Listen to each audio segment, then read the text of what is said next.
Welcome back to the deep dive. Sometimes a deep dive calls for something a little lighter, and today we're wading into the ever so complicated world of dating. Ah, yes, a world with its own set of rules and rituals and sometimes baffling behaviors. Exactly. And for this deep dive, we're turning to the wisdom of a popular YouTuber, Tam Kaur, and her video, 15 Dating Rules That Changed My Life. Now, I'm always a bit wary of dating advice. It can get so cheesy. But what caught my eye about Kaur's approach is that it's all about personal growth and setting high standards, which, let's be honest, we could all use a little more of. I agree, that shift of perspective, focusing on what you bring to the table, is really promising. Okay, let's unpack this. Kaur kicks things off with what she calls the testing process. Yeah. And this isn't just your average see if they text back kind of test. She's talking about actively and intentionally assessing whether someone is truly a good fit for you from the very beginning. It's fascinating how she flips the script on dating, isn't it? Instead of passively waiting to see if someone picks you, she encourages you to be the decider. You're in control, figuring out if they are worthy of your time and energy. Right. And she has these really clever, almost sneaky tests she uses, like her online dating first message test. She wouldn't even respond to those generic, hey, beautiful messages. Yeah. She wanted someone who actually engaged with her profile, like her current boyfriend who, get this, started a conversation about museums because she mentioned them in her profile. That's such a great example of how being discerning pays off. And I think psychologically, it sets a precedent. You're signaling right away that you value yourself and your time, and you're not going to settle for surface-level interactions. While we're on the subject of tests, this next one is a little counterintuitive, but really resonated with me. Kaur talks about how that feeling of boredom we sometimes get early on when dating someone might actually be a good sign, especially if you're used to dating, shall we say, more exciting personalities. That's a really important point. I'd love to hear your take on it. What do you think she's getting at there? Well, she shares an anecdote about how at first she found her current partner too predictable because, and I quote, she was so used to the drama of dating bad boys. And I think a lot of us can relate to that, right? We mistake those highs and lows, the constant back and forth, for passion. But maybe what we're really craving is the familiarity of dysfunction. That's a great point. And it makes perfect sense when you think about it from an attachment theory perspective. If you've experienced insecure attachment patterns in your past, you might unconsciously seek out partners who recreate those familiar dynamics. So it's like our brains are wired to seek out what's comfortable, even if it's not healthy for us. Exactly. But Tour's experience is so encouraging because it suggests that we can rewire those patterns. Sometimes that initial sense of boredom is actually our nervous system adjusting to a healthier, more stable dynamic. It's like we have to detox from the drama to appreciate genuine connection. And speaking of healthy dynamics, Kaur is a huge advocate for kindness being a non-negotiable in relationships. Yeah. It's not just a bonus, it's the foundation. Yes. She even has a no screaming, no silent treatment rule with her boyfriend, which, in today's world of romanticized conflict, feels downright revolutionary. It does. And I Yeah. think it speaks to a larger cultural shift that's happening. Yeah. We're starting to recognize that kindness isn't weakness. It's actually a sign of strength and emotional maturity. Absolutely. But I think the challenge for a lot of people is recognizing what genuine kindness looks like, especially if they haven't experienced it consistently in their past relationships. That's a great point. Yeah. And I think Kaur's next set of dating rules actually provide some really helpful guidance on that front. She talks about specific conversation red flags to watch out for when you're first getting to know someone. Oh, yes. She has some very specific and often amusing examples, which I'm sure our listener would love to hear about. Definitely. For example, she cautions against excessive talk about past trauma or grandiose future plans, especially in the early stages of dating. It's like, pump the brakes, buddy. We haven't even had a first date yet. She even shares this hilarious story about a guy who brought up meeting her family after only 4 hours of talking. It's funny, but it also highlights a deeper psychological dynamic at play. These topics can be red flags because they can indicate someone trying to fast-track intimacy before a genuine connection has been established. Right. It's like they're trying to manipulate you into feeling closer to them than you actually are. Or it could be a sign of codependency or unrealistic expectations. If someone is already talking about marriage and kids on the first date, it's a sign that they might be more in love with the idea of a relationship than with you as an individual. And I think that ties in beautifully with Kaur's next rule, which is a bold one, but I kind of love it. Yeah. She believes that men should be naturally obsessed with a woman's value and not need to be convinced. That's a powerful statement. What do you think she means by obsessed? Well, she's not talking about stalker-level obsession, of course. I think she's referring to a deep appreciation and admiration for a woman's inherent worth. It's about recognizing her value without her having to prove it. I like that interpretation. And I think it challenges a lot of traditional dating norms where women are often expected to downplay their accomplishments or make themselves smaller to avoid intimidating men. Exactly. And Kaur is having none of that. Yeah. She even says, if I have to fight for your attention, then F your attention. It's a powerful reminder that we deserve to be with someone who sees our worth without us having to jump through hoops or play games. So it's about knowing your worth and not settling for anything less than someone who recognizes and celebrates that worth right from the start. Absolutely. And I think it ties back to that idea of testing that we discussed earlier. It's about being discerning and not wasting your time on people who aren't fully appreciative of who you are. And that leads us to Kaur's next piece of advice, which is all about protecting yourself, especially in the early stages of dating. She cautions against revealing too much about yourself, like past relationships, your boundaries, or your ideal type too soon. What's interesting about this rule is that it seems to go against the common advice to be vulnerable and open in order to build connection. I know, right? Uh-huh. But her reasoning is pretty clever.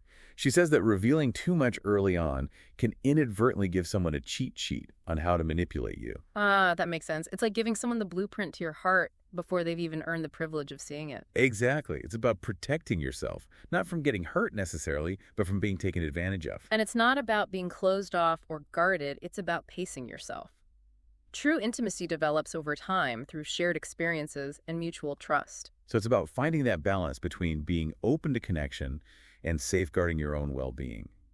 Which brings me to one of my favorite rules of hers, because it's all about reframing our thinking about past relationships. Kaur encourages us to look at those relationships that didn't work out, the ones we might consider failures, as valuable lessons, not personal shortcomings. It's about shifting the narrative from self-blame to self-growth. Oh, I love that. It's so easy to get caught up in that cycle of what's wrong with me after a breakup, but reframing those experiences as opportunities for learning can be incredibly empowering. Right. And Kaur actually shares a story about a friend who was beating herself up after a breakup, blaming herself for everything that went wrong. And Kaur's advice was so simple but profound. She reminded her friend that every relationship, even the ones that end, teaches us something valuable about ourselves and what we want in a partner. It's like those experiences, even the tough ones, help shape us into who we are today, leading us closer to the kind of relationship that will truly fulfill us. Speaking of shaping us into who we are, Kaur is a big believer in the importance of understanding attachment styles, both our own and those of potential partners. Yes, this is a topic that deserves a deep dive all its own, but we can certainly provide a quick overview for our listeners today. Absolutely. So Kaur explains the 4 main attachment styles: secure, anxious, avoidant, and disorganized. She emphasizes that understanding your attachment style can be a game changer in terms of recognizing unhealthy patterns in your relationships. And it's not about labeling yourself or feeling stuck. It's about awareness. I often use the analogy of a dance. Imagine you're on the dance floor and you keep stepping on your partner's toes. If you don't understand the steps you're both trying to do, you'll just keep tripping over each other. But once you understand the dance, you can move together with more grace and harmony. I love that analogy. Yeah. And it really highlights how our attachment styles can impact our relationship dynamics. For example, let's say you have an anxious attachment style, which means you crave a lot of reassurance and closeness, and you're dating someone with an avoidant attachment style who values independence and space. Well, that's a recipe for conflict, right? Exactly. The anxious partner might feel constantly neglected, while the avoidant partner might feel suffocated. But once both partners understand their attachment styles, they can start to communicate their needs more effectively and find ways to compromise. And speaking of understanding each other's needs, Kaur believes that men should also be assessing compatibility and taking their time before rushing into commitment. It's not just about the woman's standards, it's about both partners being intentional and thoughtful about the relationship. That's a refreshing perspective, isn't it? It challenges that traditional narrative of the man being the pursuer and the woman being the prize. Right. It's about recognizing that a healthy relationship is a partnership, not a conquest. And Kaur has this brilliant insight. A green flag is a man who puts in effort but also takes his time to get to know you. He's not just trying to lock you down. He's genuinely interested in who you are as a person. That makes me think of those classic romantic comedies where the guy pulls out all the stops to win the girl over in a grand gesture. I know. It's all very entertaining on screen, but in real life, that kind of whirlwind romance can often fizzle out just as quickly as it ignited. Exactly. Sustainable love isn't built on grand gestures. It's built on a series of small, consistent actions that demonstrate care, respect, and understanding. And speaking of consistent actions, Kaur makes a really interesting distinction between men who genuinely want to be a boyfriend and those who just want to get a girlfriend. Yes. She's talking about the difference between wanting the title versus embodying the role. I'm curious to hear your thoughts on this one. Well, she points out that true boyfriends embrace the responsibilities and effort that come with the role. They're not just going through the motions or checking off boxes. They're actively invested in the relationship and in supporting their partner. It's about being present, both emotionally and physically. It's about showing up for your partner not just when it's convenient or fun, but also when things are tough. Okay, this next one is a bit more esoteric, but I think it's really powerful. Kaur advocates for women embracing their feminine energy, which includes letting go of control and focusing on self-fulfillment. I'm glad you brought this one up because I think it's often misunderstood. The concept of feminine energy can be interpreted in many ways, but in the context of Kaur's advice, I believe she's referring to the qualities of receptivity, nurturing, and allowing things to unfold naturally. Yes, exactly. It's about trusting in the process and not feeling the need to force or control the outcome. And it's not about being passive or submissive. It's about recognizing that sometimes the most powerful thing we can do is to surrender to the flow of life. Kaur talks about her personal shift from trying to manage relationships to creating a life she loves, which in turn attracted men who wanted to enhance it, not complete it. That's such a beautiful example of how focusing on your own happiness and fulfillment can actually make you more magnetic. And it's not about pretending to be happy or fulfilled when you're not. It's about genuinely investing in yourself and creating a life that brings you joy. Right. It's about becoming the kind of person you want to attract. Exactly. And that ties in perfectly with her next point, which is about dating a lifestyle, not just a person. This one really resonates with me. It's about looking beyond the surface level attraction and considering the bigger picture. Are you both on the same page when it comes to things like career aspirations, family goals, personal growth, and how you spend your free time? She gives some great examples of mismatched priorities, like a travel enthusiast dating a homebody or a workaholic dating someone who values work-life balance. Right. It's about recognizing that while opposites can attract, shared values are essential for long-term compatibility, you don't want to be constantly compromising or sacrificing your own needs to make the relationship work. This next rule is really deep and might hit close to home for a lot of our listeners. Kaur stresses the importance of self-healing and personal growth before seeking a romantic partner. It's about recognizing that we can't expect someone else to fix our problems or fill our voids. We need to take responsibility for our own healing and well-being before we can truly be ready for a healthy relationship. And she's incredibly vulnerable in sharing her own story about seeking partners with similar trauma, thinking it would create a deeper connection, but ultimately realizing that it led to unhealthy dynamics. It's a common pattern, unfortunately. We're drawn to what's familiar, even if it's not good for us. And when we haven't addressed our own wounds, we can end up projecting them onto our partners or seeking someone to save us. It's not about waiting until you're perfect to start dating, but about being actively engaged in your own healing journey. It's about recognizing that a healthy relationship is a partnership, not a rescue mission. Okay, this next rule is all about paying attention to the little things. Kaur encourages us to look beyond the dating persona and observe how a potential partner behaves in other areas of their life. It's about looking for consistency of character. It's not enough for someone to be charming and attentive on dates if they're disrespectful to their waiter or constantly gossiping about their friends. She says to pay attention to how they treat their family, their friends, their coworkers, basically everyone they interact with. Because true character shines through in all areas of life, not just in romantic relationships. And Kaur gives a lovely example of her boyfriend's consistent generosity, not just with her, but with everyone in his life. It's a sign that his good behavior isn't just an act, it's an integral part of who he is. It's about looking for those authentic actions that speak louder than words. And finally, in a world that often places romantic love on a pedestal, Kaur reminds us that it's just one piece of a fulfilling life, not the entire story. I was really struck by this point. She encourages us to visualize joy in all areas of our lives. Hobbies, work, self-growth, friendships, and to detach from the idea that we need a partner to complete us. It's about recognizing that we are whole and complete on our own, and that romantic love should be a complement to our lives, not the sole source of our happiness. She talks about cultivating a sense of inner peace and fulfillment that doesn't depend on external validation or the presence of a partner. Which is a perfect lead into what I think is Kaur's overall message.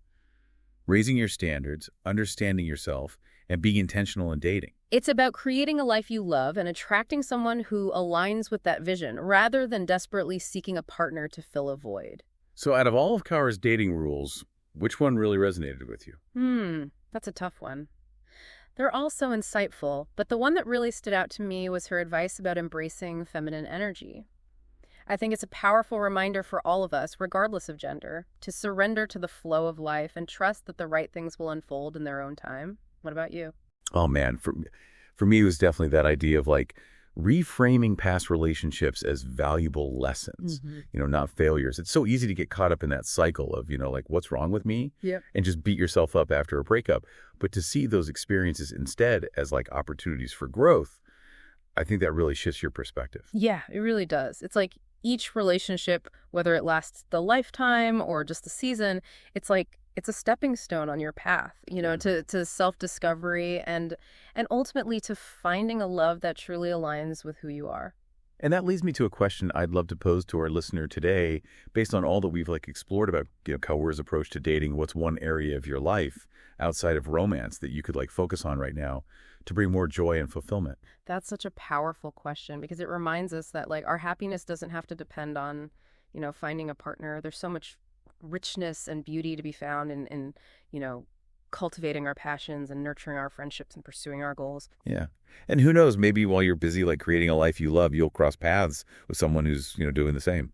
It's a beautiful thought, isn't it? That by focusing on our own growth and happiness, we kind of create this ripple effect that attracts, like-minded people into our lives. Absolutely. So what does this all mean? It means that dating can be a journey of self-discovery and growth and empowerment.